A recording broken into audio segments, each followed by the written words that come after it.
Buenas tardes a todos. La Coordinación de Extensión Universitaria de la Universidad Autónoma Metropolitana Unidad Iztapalapa, en colaboración con el programa Domingos en la Ciencia de la Academia Mexicana de Ciencias, les dan la más cordial bienvenida a la quinta conferencia del ciclo Lunes en la Ciencia, otoño 2019. El día de hoy nos acompaña la doctora Gloria Benítez King, investigadora del Instituto Nacional de Psiquiatría Ramón de la Fuente Muñiz.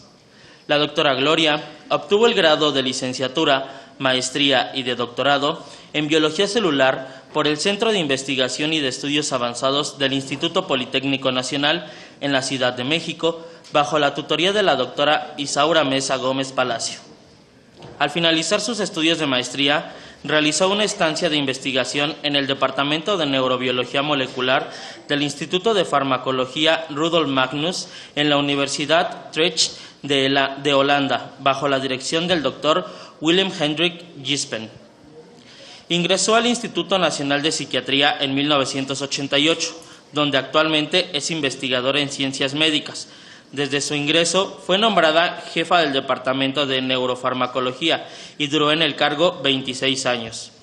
Sus líneas de investigación incluyen el estudio de los mecanismos básicos de la acción de la melatonina y la caracterización de biomarcadores de enfermedades neuropsiquiátricas y de precursores neuronales olfatorios. Es autora de 100 publicaciones, de las cuales 88 son artículos en revistas especializadas con arbitraje y 12 capítulos de libros. También escribió un libro de divulgación sobre la melatonina, editado por el Fondo de Cultura. Impartió clases ininterrumpidamente de 1990 al 2010 en el programa de maestría en Biología Experimental de la Facultad de Ciencias de la Universidad Nacional Autónoma de México. Ha organizado 3 simposios internacionales, presentado 44 conferencias por invitación y 139 trabajos en congresos nacionales e internacionales. Bajo su dirección se han concluido 7 tesis de licenciatura, 7 de maestría, 7 de doctorado y 5 de postdoctorado. Actualmente dirige la tesis de una alumna inscrita en el programa de posgrado de la UNAM y uno en la UAM. Ha recibido diversos reconocimientos, entre ellos el premio otorgado por el Institute for Scientific Information 2000 al artículo Calmodulin Mirides Melatonin Cytoskeletal Effects, publicado en la revista Experientia en 1993, por ser el artículo de biología celular realizado en México más citado en la década de 1900 a 1999. Y el reconocimiento Mente Quo en 2014. Es autora de 5 patentes ingresadas al Instituto Mexicano de la Propiedad Intelectual, de las cuales se han otorgado 2.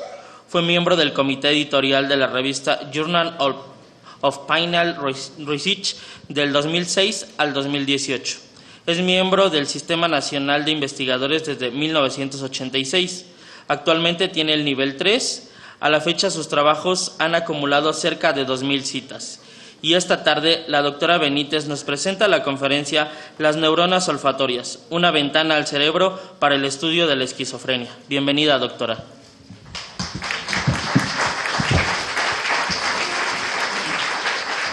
Muchas gracias. Agradezco a la Academia Mexicana de Ciencias y también a la UAM por su amable invitación para que les comparta un poco de lo que hemos estado trabajando de 2007 a la fecha.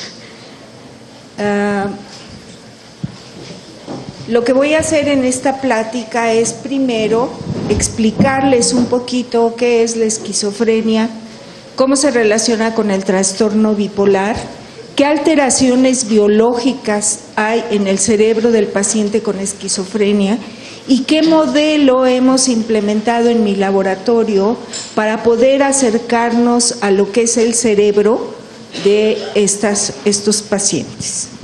Entonces, si me dan la siguiente, por favor. La esquizofrenia en realidad es una enfermedad que tiene una prevalencia del 1% a nivel mundial.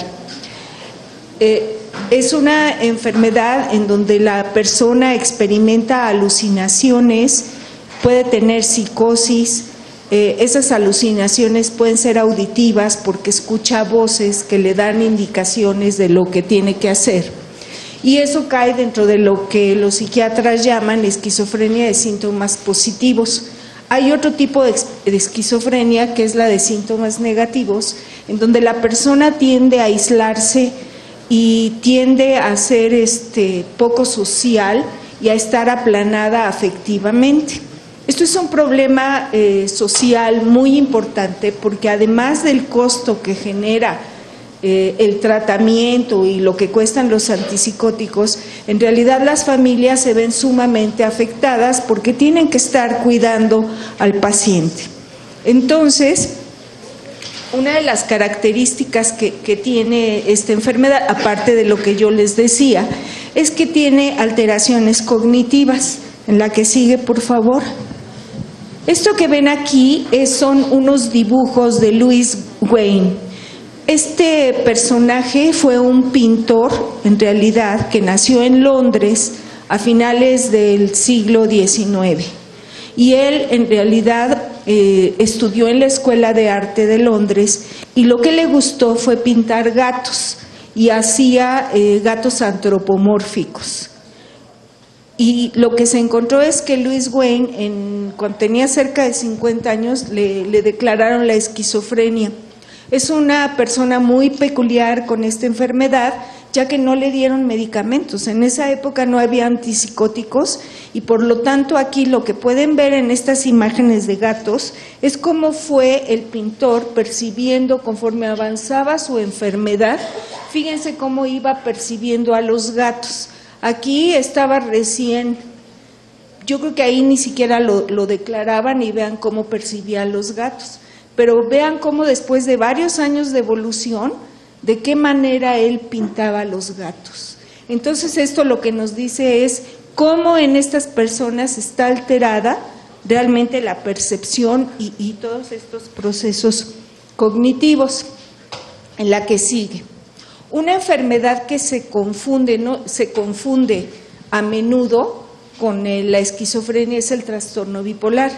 Esta enfermedad lo que le pasa a las personas es que tienen cambios en el estado de ánimo. Pueden pasar de un estado de manía con mucha hiperactividad, en donde incluso no pueden dormir, pueden pasar a tener periodos de estado de ánimo normal o bien a deprimirse muchísimo. Cuando están en la etapa de manía se puede confundir y se puede pensar a veces que estos pacientes tienen alucinaciones también y pueden tener ataques psicóticos. Y de hecho, algo que es muy importante en la que sigue, por favor, en este tipo de enfermedades, es que el diagnóstico se hace por apreciación subjetiva. ¿Eso qué quiere decir? Quiere decir que el paciente llega al consultorio del psiquiatra y le relata lo que está sintiendo. Si está cansado, si está escuchando voces, si no tiene energía, etcétera. Y el psiquiatra lo que está haciendo realmente es hacer una apreciación subjetiva de lo que le relata el paciente. Hasta ahorita no hay diagnóstico biológico. Quizá ya se empiezan a ver por resonancia, por imágenes cerebrales, ahorita lo vamos a ver, hay alteraciones en el cerebro, pero una gran desventaja que tiene esto es, bueno, siempre es ventaja, pero digamos que muchas enfermedades comparten alteraciones estructurales en el cerebro, por lo tanto hay que conjuntar una serie de factores para poder hacer el diagnóstico. En la que sigue, por favor. Bueno, y básicamente se basan los psiquiatras en un manual para diagnóstico que es el DSM-5, que ese se edita en Estados Unidos. Aquí en esta tabla lo que ustedes pueden ver son las regiones cerebrales del cerebro que se encuentran afectadas en esquizofrenia y en el trastorno bipolar. Yo creo que algo que hay que destacar es que, por ejemplo, el hipocampo en las dos enfermedades está disminuido en volumen. ¿Eso qué quiere? Esto es muy importante porque justo en el hipocampo es donde se integra la cognición, es donde se hacen toda la circuitería para la memoria, para lo que aprendemos. De tal manera que en estas enfermedades, independientemente de otras regiones, el hipocampo pierde volumen y entonces está afectado. En la que sigue, por favor. Aquí lo que pueden ver es una resonancia magnética en la parte de arriba. Estas sombras que ven aquí son los ventrículos laterales y aquí, como pueden ver, están alargados. Se ven que están aumentados en el caso de la persona que tiene esquizofrenia. Esto ocurre porque el hipocampo, que se encuentra por aquí, el volumen está disminuido. Se disminuye y entonces los ventrículos crecen a expensas de que se perdió volumen en el otro lado del cerebro. Ahora, aquí lo que ven es una neurona basilar. Esta neurona es un esquema representativo de una neurona basilar que se encuentra en la capa piramidal 3 de la corteza. Y lo que ven en oscuro es el soma de la neurona, es el cuerpo neuronal, y aquí, esto que ven aquí son las dendritas, y cada tachoncito que ven es una espina dendrítica. Justamente en las espinas dendríticas es donde se hacen las conexiones sinápticas con otras neuronas. Y aquí, en una tinción de Golgi, lo que pueden ver son estas dendritas, y fíjense, estas son dendritas de un sujeto normal. Y lo que pueden ver aquí, estas protuberancias que están a lo largo de la dendrita, son justamente las espinas. Y aquí, en cada espina, se puede hacer una o varias conexiones con otras dendritas o con otros axones. En cambio, en una persona, estos son estudios post-mortem, desde luego, en una persona que tiene esquizofrenia, este es un sujeto y este es otro, vean cómo esas espinas dendríticas disminuyen. ¿Qué implicaciones tiene esto? Esto tiene una implicación sumamente importante, porque quiere decir que el cerebro de los pacientes con esquizofrenia no tienen esa conectividad nerviosa como el sujeto normal. Por lo tanto, al no tener esa conectividad nerviosa, hay un detrimento de las funciones, de varias de las funciones que se integran en el cerebro. Y ya dijimos, son como la cognición, la percepción, la memoria, etcétera. En la que sigue, por favor. Y bueno, aquí esta es una resonancia magnética que lo que muestra es cómo los sujetos con esquizofrenia pierden materia gris. La materia gris está formada por núcleos de neuronas. La materia blanca está formada por los tractos. Entonces, aquí lo que ven es que mientras más rojo o rosa hay, menos materia gris existe. Entonces, fíjense cómo en la corteza se ve esa pérdida de materia gris en los sujetos que tienen esquizofrenia en relación a personas que no tienen antecedentes psiquiátricos, sujetos control. La que sigue, por favor. Y bueno, una observación que se hizo desde hace, o varias observaciones que se hicieron hace años, es que las personas con esquizofrenia pierden la percepción de los olores. En algunas pruebas que se hicieron de este tipo, lo que se encontró es que percibían mucho menos que otros sujetos. Entonces, por ejemplo, aquí, por imágenes cerebrales también, lo que se vio es que había una disminución en el volumen del bulbo olfatorio y también había genes que estaban aumentados o disminuidos, que estaban relacionados con el neurodesarrollo. Esto que, basado en esta evidencia, en la que sigue, por favor, lo que se propuso desde hace varios años es que la etiología, es decir, las causas para producir la esquizofrenia, tienen su origen durante el neurodesarrollo. Y aquí en esta imagen lo que pueden ver es que este es el momento de la concepción y aproximadamente en el segundo trimestre del embarazo es cuando se forman y se están multiplicando las neuronas Posteriormente, antes del nacimiento, se forman las sinapsis y hay el fenómeno de migración de las nuevas neuronas formadas. Fíjense que se lleva a cabo prácticamente desde la semana 6 hasta después del nacimiento. Algo que es muy bueno, y aquí pueden ver mielinización y también la arborización dendrítica y de axones, que eso es lo que permite que se conecten las diferentes estructuras del cerebro y lo que permite que el cerebro funcione. Entonces, algo que también es importante es que en la adolescencia lo que se sabe es que existe un podamiento, una poda de dendritas y de espinas dendríticas, que también es muy importante para que el cerebro funcione correctamente. Entonces, basado en esto, se publicó este trabajo en donde se propuso: la esquizofrenia tiene origen cuando se está formando el cerebro en el segundo trimestre del embarazo. Y entonces, bueno, desde luego que abordar esto no es sencillo, ya que esto lo que implica es un problema ético muy serio. No podemos observar qué pasa en un feto. Entonces, a lo que se ha recurrido, en la siguiente, por favor, es a modelos animales, también ya sea modelos knockout en algunas proteínas claves para el neurodesarrollo, o bien en células en cultivo, que permiten ver cómo se está desarrollando una neurona, es decir, cómo forma axones, cómo forma dendritas, cómo migra, etcétera.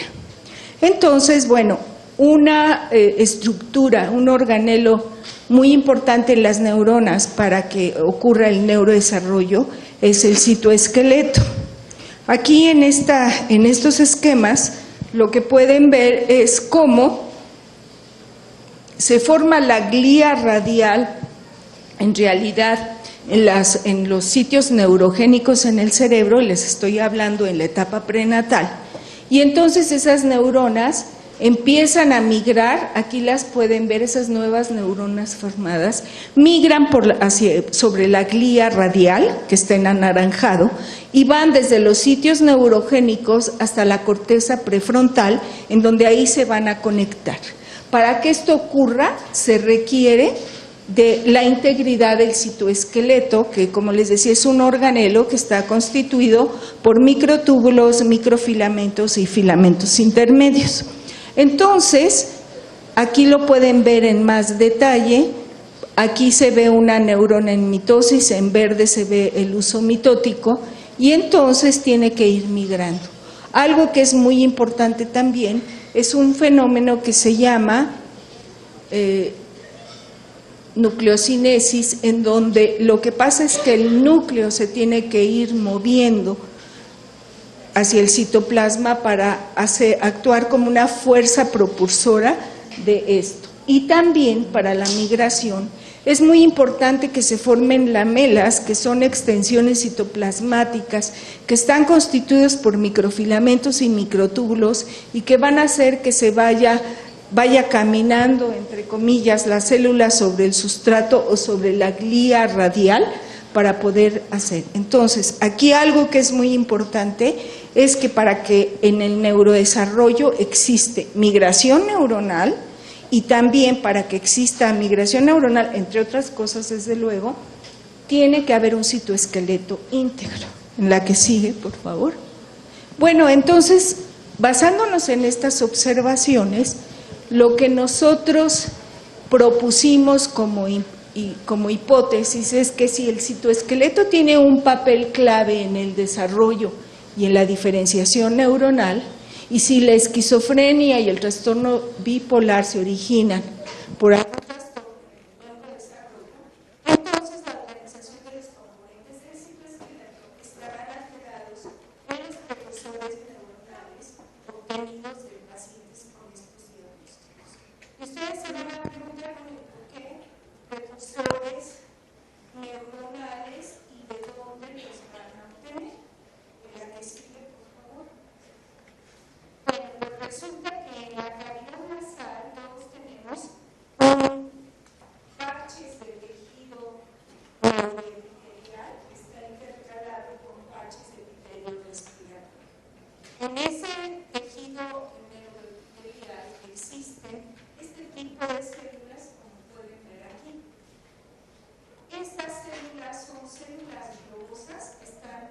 en el compartimento más apical.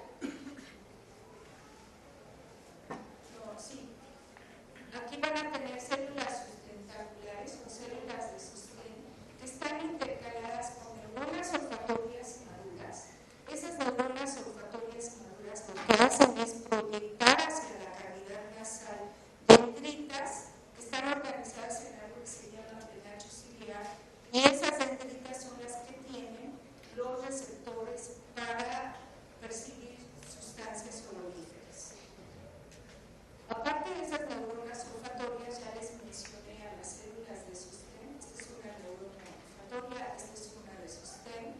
En la parte intermedia del neuroepitelio olfatorio van a encontrar neuronas en etapa inmadura o en diferentes etapas de diferenciación. Y en el compartimento más basal van a encontrar células que son totipotenciales, es decir, son células madre que se van a diferenciar en las células epiteliales o en las células, en las neuronas olfatorias sensoriales. ¿Por qué pasa esto? Porque el epitelio olfatorio está en contacto con el medio ambiente y sufre deterioro, ya sea por las sustancias que estamos respirando y simplemente porque tiene una vida media. Entonces, una característica única de este tejido es que se regenera a lo largo de toda la vida.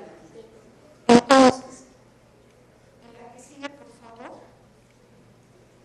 es posible entonces obtener este neuroepitelio olfatorio, y ahorita les voy a platicar cómo lo obtenemos, porque, como ya les decía, se regenera durante toda la vida, tiene estas células totipotenciales que se van a diferenciar en neuronas, están en contacto con el medio ambiente y por lo tanto son susceptibles de ser conectadas y tienen un origen análogo al del sistema nervioso central, que es el ectodero. También en estudios recientes se sabe que estas neuronas olfatorias expresan receptores que están presentes en el cerebro, y en particular lo que a nosotros nos interesa es en el hipocampo, porque esa es la estructura, una de las estructuras que están afectadas en la esquizofrenia. Entonces, en estos precursores neuronales se expresan receptores a melatonina, receptores purinérgicos, receptores a serotonina, receptores a dopamina, receptores tipo NMDA, receptores AMPA, etcétera, hasta donde sabemos. De tal manera que también estas células expresan perfiles de expresión genética semejantes a la de las neuronas del sistema nervioso central. Y por eso otros autores han propuesto, es un modelo excelente para estudiar el neurodesarrollo. La que sigue, por favor. Y bueno, ¿qué hicimos para obtener el neuroepitelio olfatorio? Bueno, lo que se nos ocurrió fue hacer un exfoliado de la zona de la cavidad nasal, pero a nivel del cornete medio, que en Estados Unidos le llaman la zona turbinada media y la zona turbinada media anterior.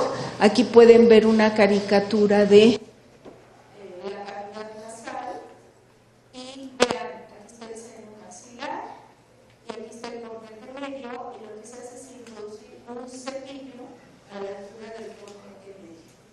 La que sigue, por favor. Y bueno, aquí está.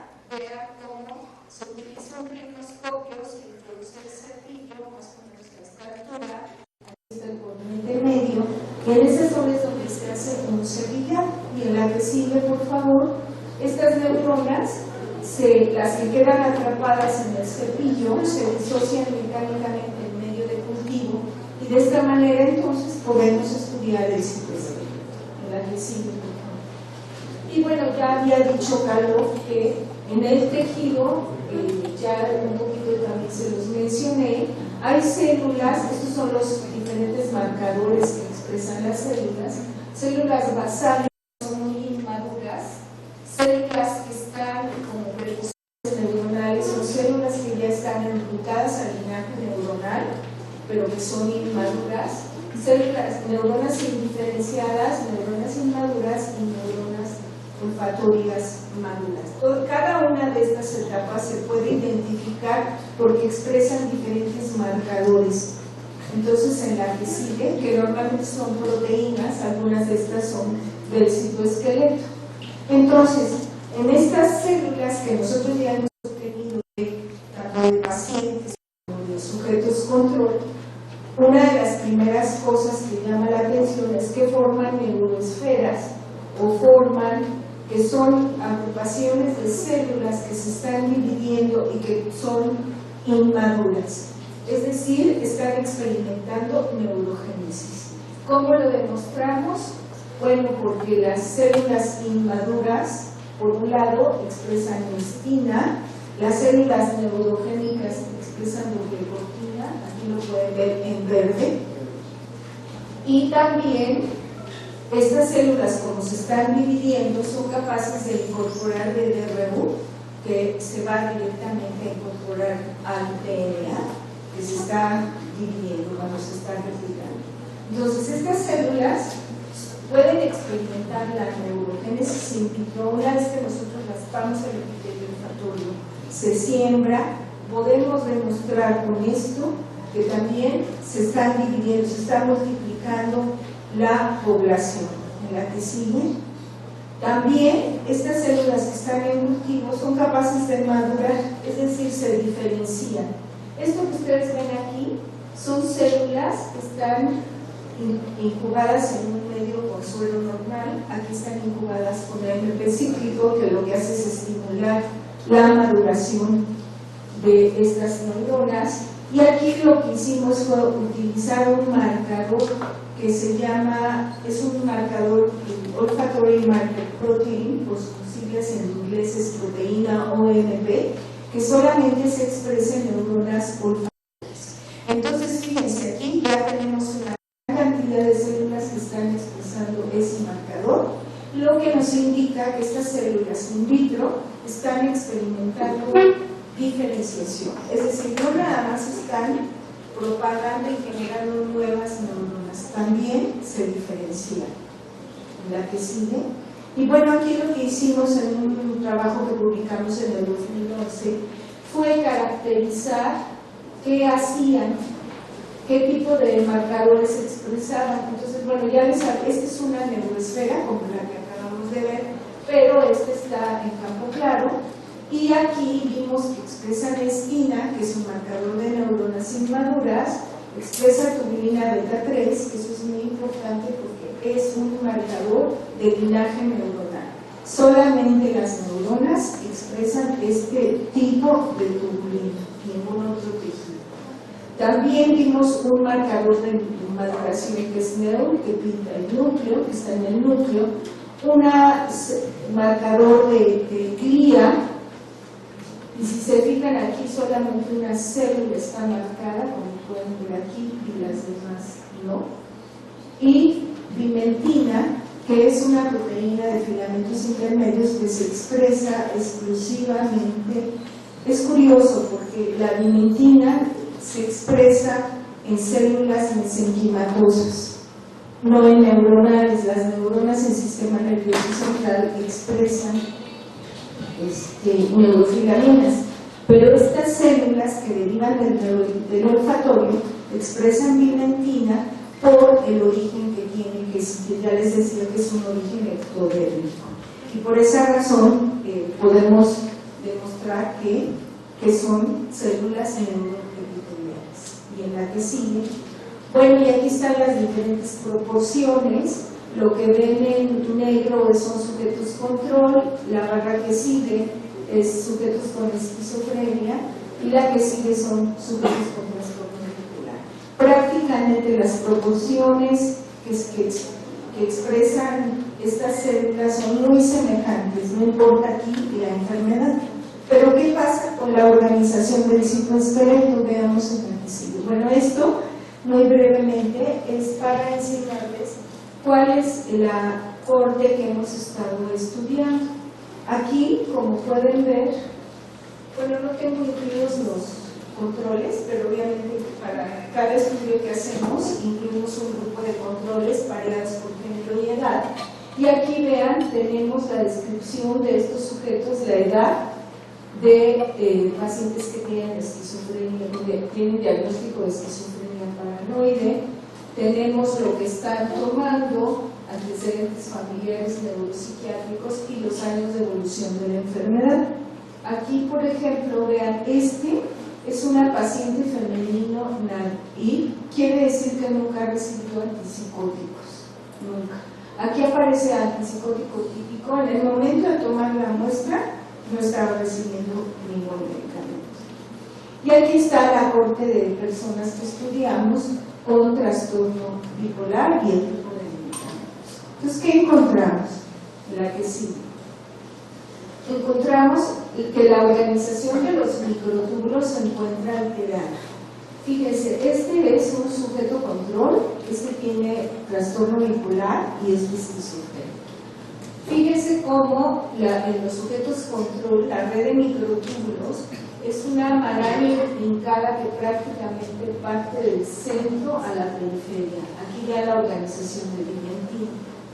En el caso del sujeto con trastorno bipolar, se observa que estos microtúbulos son mucho más cortos que esto. Fíjense en la longitud que hay aquí y en la que hay aquí. Y en el sujeto con esquizofrenia empezamos a encontrar áreas extensas que no estaban teñidas con el anticuerpo contra tubulina. Y aquí lo pueden ver. Fíjense. Y aquí está la relación de áreas sin teñir entre el área total. Entonces fíjense cómo las áreas sin teñir en el sujeto con esquizofrenia son mayores. Ahora, ¿esto qué implicaciones tiene? No es nada más la morfología, esto tiene implicaciones funcionales. Los microtúbulos en realidad participan en una serie de funciones básicas dentro de la célula. Y en la que sigue, una de estas, bueno, esto es para profundizar, una de estas funciones es justamente la formación de axones y de dendritas. Por lo tanto, el hecho de que encontremos una desorganización de estas estructuras, pues no es trivial, debe de haber algunas consecuencias funcionales de esto. Aquí simplemente es cuantificamos la cantidad de tubulina beta 3, no encontramos diferencias significativas, pero sí encontramos cambios en la relación de tubulina polimerizada versus no polimerizada. ¿Esto qué quiere decir? La tubulina que está formando los microtúbulos se llama polimerizada. La tubulina que está nadando en el citoplasma y que tiene forma globular es la no polimerizada. Y justo se forma esta organización por el balance que existe entre una y otra. Entonces, ¿qué es lo que encontramos aquí? Aquí lo que encontramos, fíjense cómo la cantidad de tubulina polimerizada es mayor en los sujetos que tienen trastorno bipolar, no así en los controles y en este tipo de esquizofrenia que le llamamos A porque es paranoide. Fíjense, aquí las proporciones son 50-50, esas proporciones las pueden ver aquí y aquí pueden ir viendo la organización. En este caso, vean la gran cantidad de áreas sin teñir y aquí también en persona que tenía esquizofrenia bipolar. Entonces, en la que sigue, les hablaba de las consecuencias. Una de las consecuencias es que el sujeto del citoesqueleto algo que hace es formar axones y dendritas. Y aquí en este trabajo que publicamos en el 2017, lo que este es un sujeto normal. Fíjense cómo hay una formación espontánea de axones. Para poder ver los axones, lo que hicimos fue teñir a las células con un anticuerpo que reconoce a la proteína tau, y esa proteína está localizada solamente en axones, y entonces contamos el número de células que tenían marca positiva a este anticuerpo. Entonces, fíjense aquí. Hay una formación espontánea de prácticamente cerca del 20% a las 12 horas de los sujetos control. De un sujeto control, estas son células derivadas de un solo sujeto. Si tratamos con melatonina que estimula el neurodesarrollo, se ve que se aumenta. Pero ¿qué pasa con las personas que tienen esquizofrenia, las células derivadas de un sujeto con esquizofrenia? Vean, no hay esta formación espontánea de axones, se queda prácticamente en cero, y cuando se reta con melatonina la respuesta es bastante menor, aquí casi alcanzamos un 70% de respuesta y aquí solo un 40%. También medimos estas enzimas que se activa cuando hay neurodesarrollo, es decir, se aumenta la cantidad de PCK3 beta fosforilada cuando se forman axones. Entonces, fíjense, prácticamente hay menos en el sujeto con esquizofrenia y sí se llega a restablecer algo, no tanto como el control, cuando se reta con melatonina. Entonces, ¿qué quiere decir esto? Que las células de las neuronas o los precursores neuronales del sujeto con esquizofrenia forman menos axones. Afortunadamente aquí es que sí responden cuando se les reta con un fármaco, pero eso nos explicaría entonces por qué, en parte, desde luego estos son procesos muy complejos, hay problemas en el neurodesarrollo. En la que sigue, por favor. Aquí lo que hicimos fue ver el receptor a melatonina y fíjense cómo tenemos aquí una cantidad menor de receptor en los sujetos con esquizofrenia y no responden al reto con melatonina. En la que sigue, por favor. ¿Qué otras consecuencias? Algo que es muy importante es que los canales de calcio dependientes de voltaje, la mayoría de los canales en las células están anclados a la membrana a través de los microtúbulos.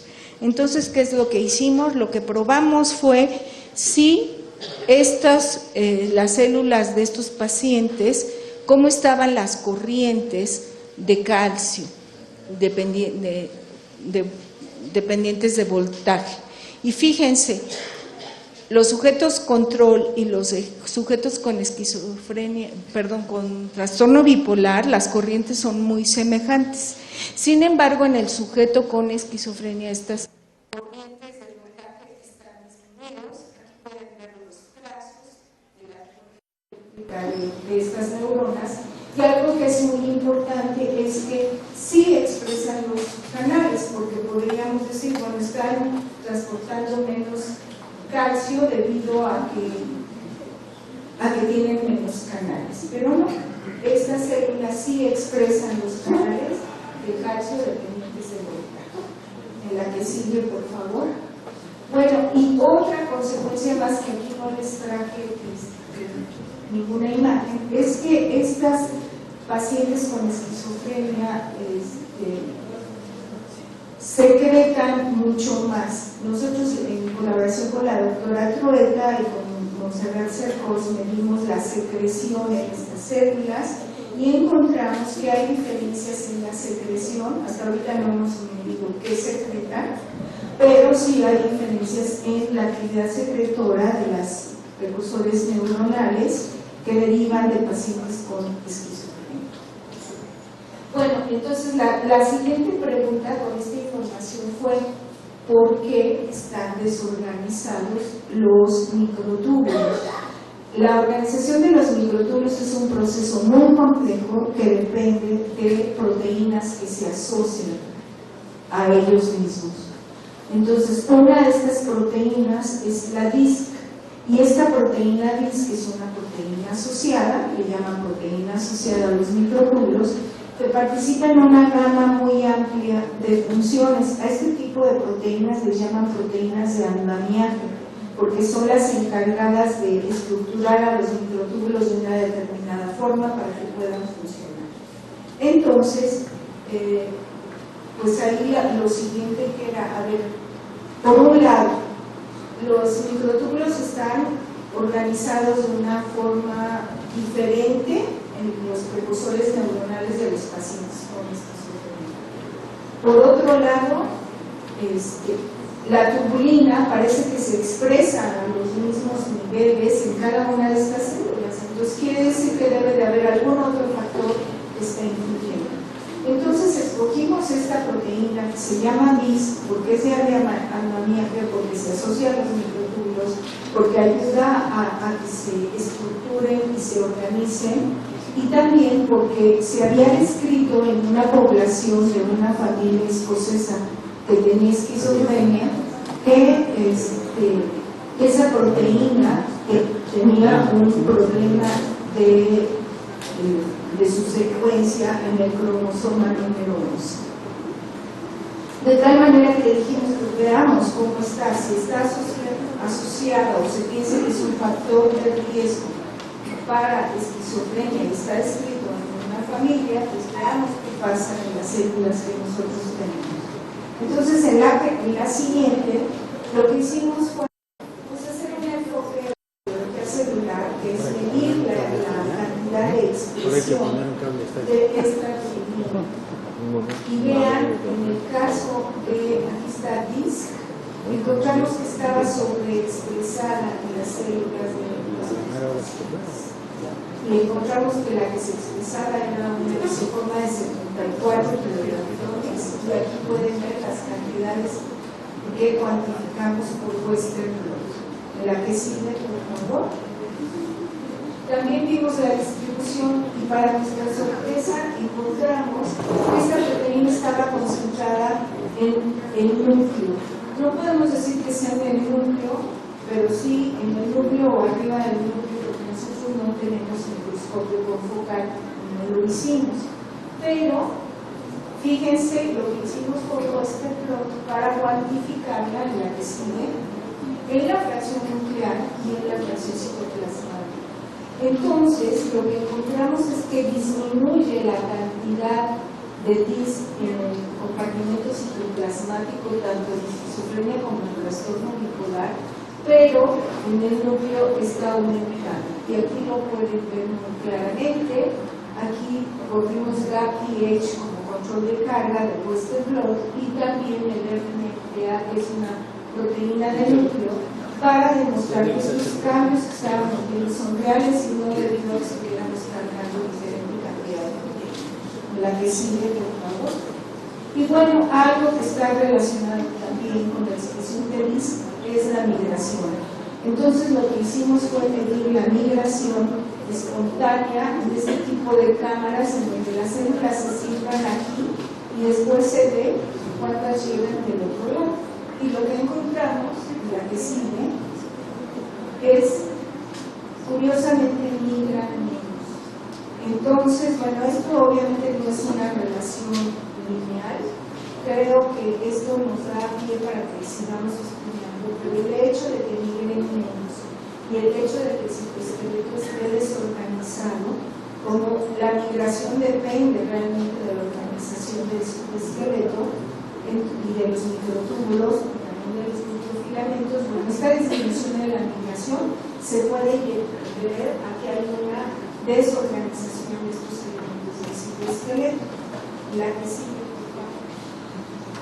Entonces, bueno, hasta aquí lo que hemos obtenido nos indica que el neurodesarrollo definitivamente está implicado, que la etiología de la enfermedad desde luego apoya la hipótesis del neurodesarrollo, porque además estas células, pues como les decía, conservan las características de las células mesenquimales y de las que están en desarrollo, además de conservarse.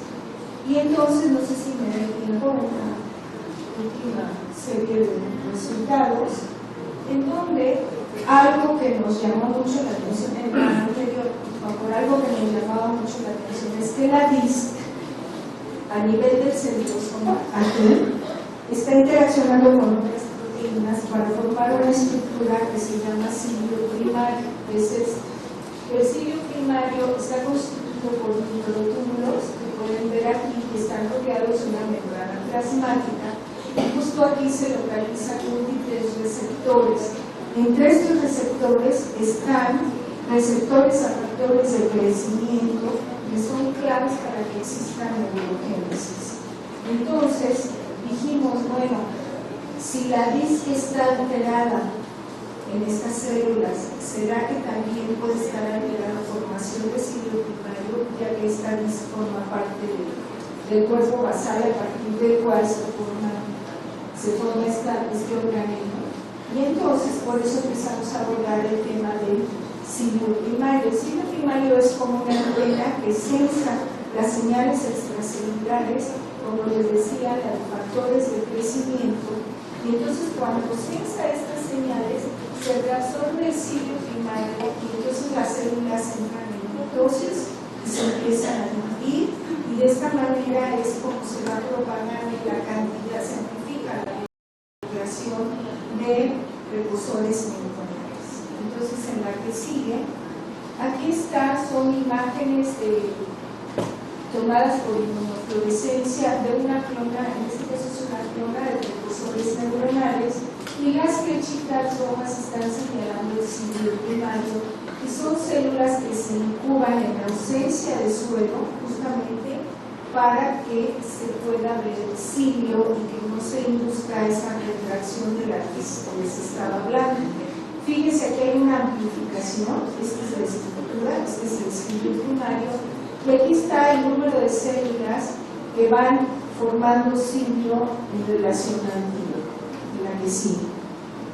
Entonces, ¿qué encontramos? Encontramos algo que realmente nos pareció fascinante, porque la población de sujetos con diagnóstico de esquizofrenia, solamente un porcentaje chiquitito formaba ciclo primario. Lo mismo las personas con trastorno bipolar no hacen eso. ¿Esto qué implicaciones tiene? Imagínense, si estamos hablando del neurodesarrollo, pensamos en neurodesarrollo en las etapas embrionarias en el feto, pero no se nos había ocurrido hasta hace muy poco pensar que a lo mejor el neurodesarrollo en el cerebro del adulto puede estar relacionado con este tipo de enfermedades. Entonces, ¿qué es lo que nos está diciendo este modelo espejo? Nos está diciendo que no se forma el ciclo primario y, por lo tanto, si no se forma el ciclo primario, entonces estas células van a tener una capacidad proliferativa menor.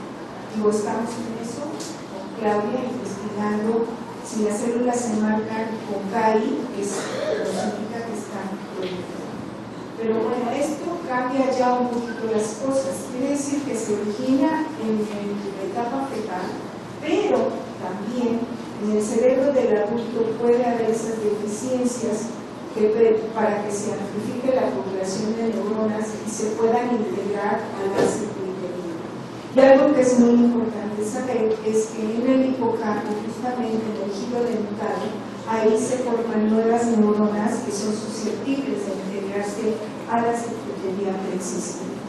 Entonces, ya muy brevemente, para terminar en la que sigue, aquí vemos una corte un poquito más grande. Fíjense, controles, la cantidad de células que forman ciclo primario está entre 50 y 80. En el caso de esquizofrenia paranoide hay menos del 20%. Encontramos las células de un sujeto con esquizofrenia desorganizada, que es un subtipo de esquizofrenia, aunque ahora ya no lo avala el DSM-5, y vean, el 40% de sus células formaban ciclo primario. En cambio aquí uno que tenía trastorno bipolar, que le estaba dando litio. Curiosamente, el litio estimula la formación del ciclo primario. Entonces, la que sigue, por favor. Aquí pueden ver la longitud del ciclo primario, se llama longitud del axonema de estos sujetos. Control, con esquizofrenia desorganizada o el que había recibido litio. Y fíjense cómo prácticamente el tamaño del ciclo está semejante al control. De la que sigue, por favor. Y bueno, hicimos también un experimento en donde las células de cada uno de los grupos las retamos con litio o con cloruro de sodio. ¿Y qué encontramos? Que todas responden al tratamiento con litio. ¿Esto qué implicaciones tiene? Yo creo que tiene implicaciones muy importantes. Cuando una persona acude al psiquiatra, como les decía, el diagnóstico y el tratamiento se da por la prescripción clínica. Y entonces dicen, a ver, usted empiece con un cuartito de este medicamento, pero resulta que pasan 3 semanas o 4 y no responde el paciente y tienen que cambiar el tratamiento. Y simplemente todo, como les decía, es por apreciación clínica, cómo se siente, está menos ansioso, ya no le vienen esos pensamientos recurrentes, etcétera, etcétera. Esto lo que abre la posibilidad es de cultivar las células de cada sujeto y entonces retarlo con fármacos que se utilizan en el tratamiento de este tipo de enfermedades para poder obtener respuestas, pues yo diría, mucho más rápido y que no son subjetivas, ¿no? Son respuestas cuantificables, apreciables y medibles. De tal manera que este modelo que tenemos nosotros nos permite, en un futuro esperemos, hacer tratamientos personalizados. Y bueno, esto es como lo más reciente, si se los digo muy rápido, hemos empezado a estudiar el perfil proteómico de estas células.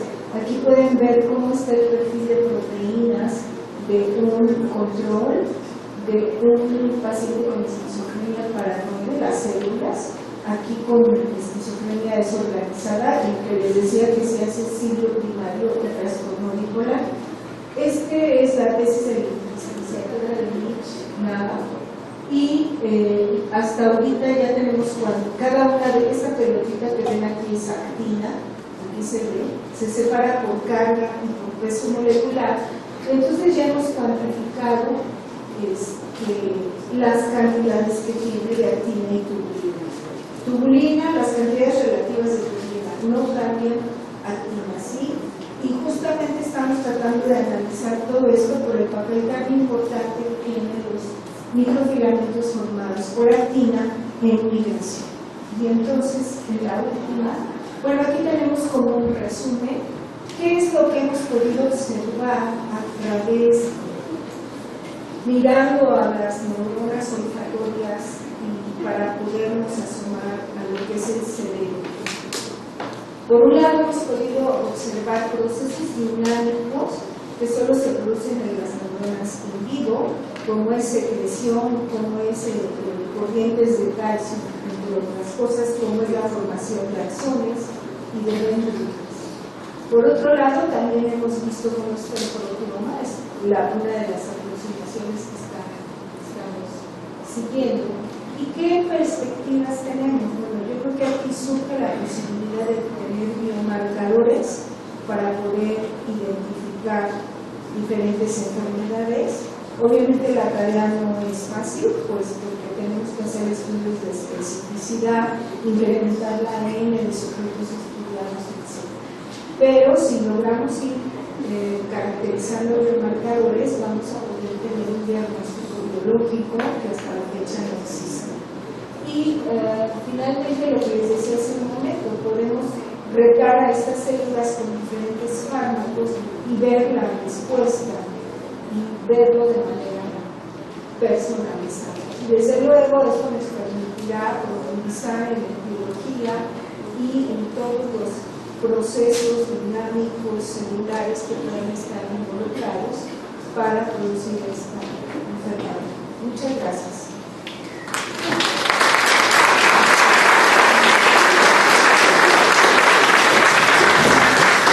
Bueno, pues a nombre del doctor Rodrigo Díaz Cruz, rector de nuestra unidad, y del doctor Raimundo Cera, coordinador del programa Domingos en la Ciencia de la Academia Mexicana de Ciencias, le otorgamos su constancia a la doctora Gloria, un pequeño presente de parte de la universidad y desde luego nuevamente el aplauso de todos ustedes. Y si tienen alguna pregunta, vamos a pasar el micrófono. Si levantan su mano, por favor.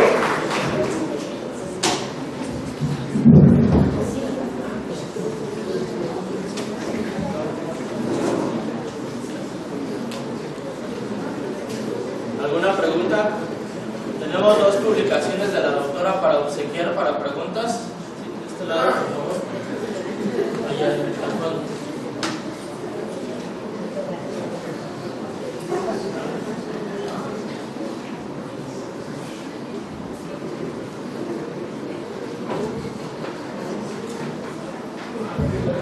Buenas tardes. Bueno, mi pregunta es que usted hablaba de la esquizofrenia como un trastorno donde hay alucinaciones y el paciente escucha voces. ¿Y cómo se llama cuando además de las alucinaciones, en lugar de voces, escucha como solo sonidos? Bueno, esas son alucinaciones auditivas. En general, pueden ser ruidos, pueden ser voces, pero entra como son alucinaciones auditivas. Gracias.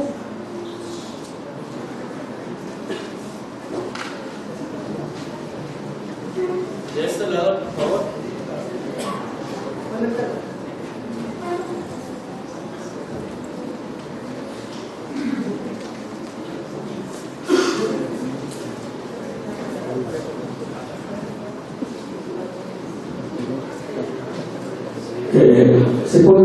Se piensa que los que tienen trastorno bipolar ocurre con facilidad, pasan de la depresión al entusiasmo, y es el porcentaje muy alto en que se llegan a quitar la vida, se llegan a suicidar. No sé si eso esté dentro de las tesis que ha usted asesorado, ¿verdad? Y ya vi que son 7, y ya vieron que siguen y más 7. Sobre todo la que necesitamos de ¿verdad? Por favor. Gracias. Yo no he estudiado suicidio. Ese riesgo, hasta donde yo sé, se presenta con mucho más frecuencia en personas con depresión. Obviamente, aquel con trastorno bipolar que está en fase de depresión tiene ese riesgo, pero no lo hemos estudiado hasta hoy.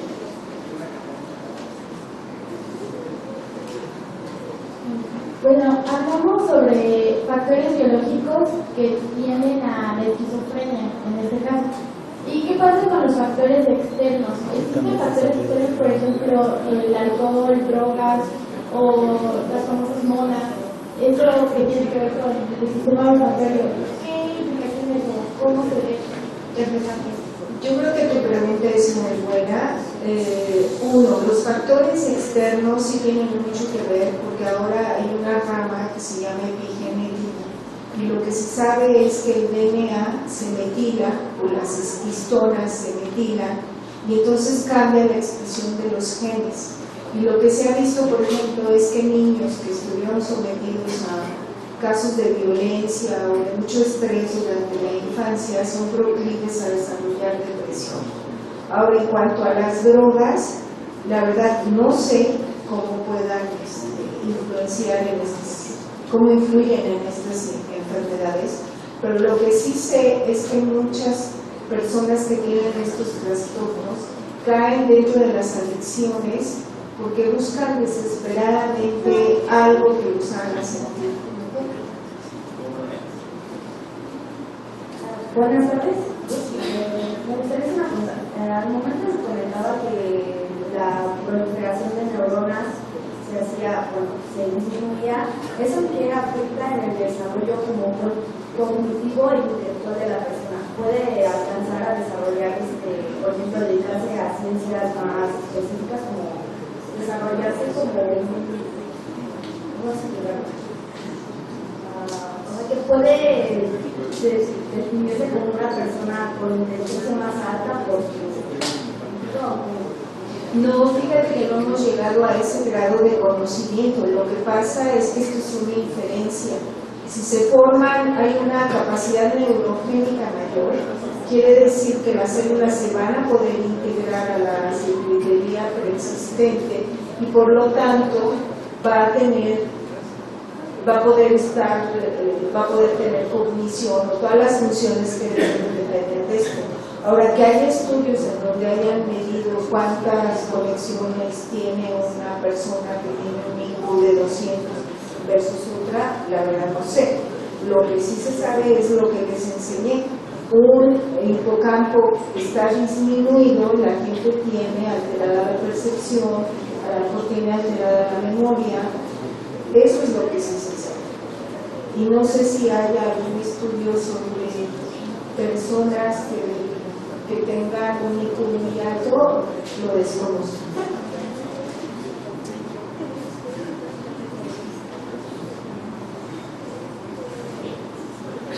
Una profesora, mi pregunta es acerca de la intervención de los factores ambientales. ¿Cómo influye el metabolismo? En este caso, los estados de sobrepeso y obesidad. ¿Cómo se influye? No sé si hay alguna relación. Pues aquí tenemos una experta sobre metabolismo de presión. ¿Le puedes repetir la pregunta? Sí, que si hay relación entre los estados de obesidad y sobrepeso con estos problemas neurológicos. En los últimos años se ha visto que, según la teoría de la inflamación, las nuevas teorías que describen el porqué de la depresión, se ha visto que hay tanto en pacientes deprimidos como en pacientes obesos una inflamación crónica sostenida. Y esa inflamación crónica sostenida pues no es solamente a nivel del sistema nervioso periférico, sino también en el sistema nervioso central, en el periférico, en el cerebro, en donde hay sobreexcitación de algunas neuronas que producen a largo plazo daño neuronal, pero hay una correlación bidireccional entre trastornos metabólicos, obesidad y depresión. No sé si quedó. Bueno, los pacientes con trastorno metabólico tienen 2 veces más riesgo de padecer depresión que alguien que no lo tiene, y al contrario, pacientes con depresión mayor pueden tener 2 veces más posibilidad de tener trastorno metabólico. La última pregunta ahí atrás, por favor. Buenas tardes. Mi pregunta es, ¿existe alguna predisposición genética o ya sea genética o por herencia familiar a desarrollar esquizofrenia, y si se puede hacer algo para contrarrestar dicha predisposición? Gracias. Sí hay un componente genético en este padecimiento y hasta ahorita no sé, creo que lo único que se hace son pruebas de tamizaje, simplemente para vigilancia para las personas que pueden tener esto. Creo que hay marcadores genéticos que son las mutaciones de un solo nucleótido que se han buscado para ver el riesgo. De hecho, son marcadores de riesgo. Y yo les platicaba hace un momento de la proteína DIS, que se encontró que tenía una alteración en una familia. Desde luego, pues yo creo que aquí lo único que queda es hacer ese tamizaje y pues estar en vigilancia. Pues nuevamente agradecemos a la doctora Gloria su participación con nosotros, con un fuerte aplauso de parte de ustedes, y nos invitamos a la conferencia de clausura de nuestro ciclo Lunes en la Ciencia de 2019 con la ponencia La locura del enamoramiento, pasando el 14 de febrero. Nos vemos aquí el lunes 17 de febrero, imparte el doctor Armando Ferreira Nuño de nuestra casa de estudios. Tengan una excelente tarde.